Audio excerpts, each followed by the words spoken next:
Hello everybody, I'm Shivani and I'll be teaching photosynthesis in today's class. Now photosynthesis is the name given to the process used by the green plants and algae to fix the atmospheric carbon dioxide and water molecules and convert it into glucose and oxygen in the presence of sunlight. Of course, now, we all know how important this process is. Why so?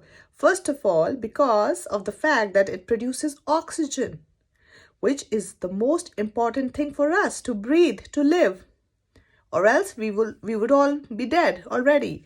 And second, as the plants are the primary producers of food in the food chain, so via photosynthesis, the plants prepare food in their leaves. Hence, photosynthesis happens to be one of the most important reactions seen in mankind. Now, where does this happen? The organelle or the place or the site where photosynthesis occurs is the chloroplast. Now, the green colored pigment called as the chlorophyll is present in chloroplast where light is absorbed. Now, carbon dioxide enters through the tiny pores or the holes called as stomata in the epidermis of leaves. Now, there are many kinds of chlorophylls. For example, chlorophyll A, chlorophyll B, xanthophylls, and carotenoids. These are all the pigment molecules, different kinds of chlorophylls present in different plants. Now, there are two steps in the process of photosynthesis. One is the light-dependent reaction or the light reaction. Now, it occurs in the site called as the thylakoid membrane of the chloroplast, and what happens here is the light energy is converted into ATP and NADPH. ATP and NADPH, the main energy currency of the plants. And in the second step, the dark reaction occurs where? In the stroma. All right. Now, what is happening here in the dark reaction?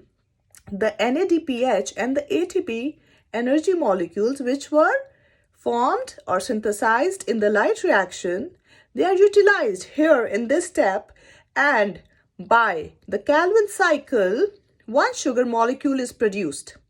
So the total conversion is happening here where one glucose molecule is converted.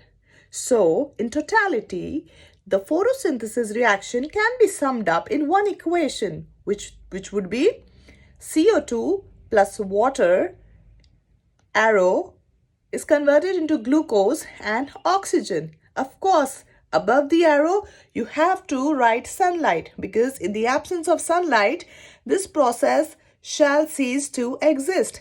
Photosynthesis will not occur in dark.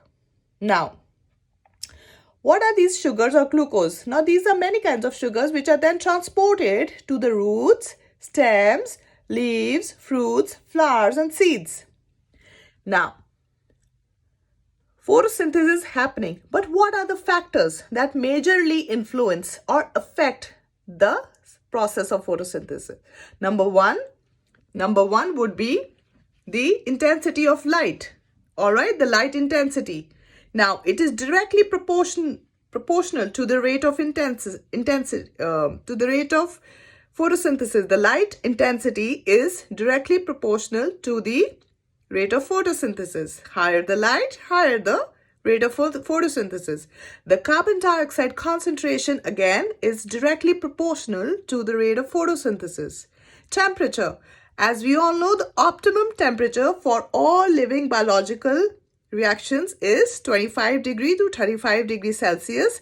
Hence, for photosynthesis also, this temperature range is considered to be optimum.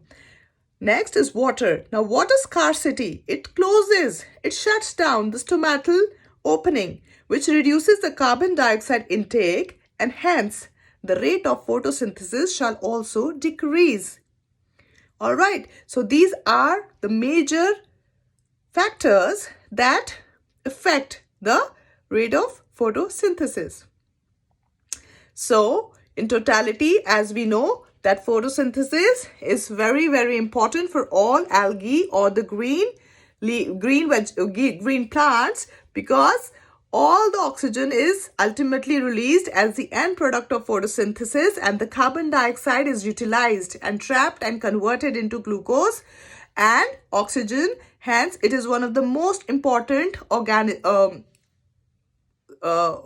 processes available in the plant kingdom.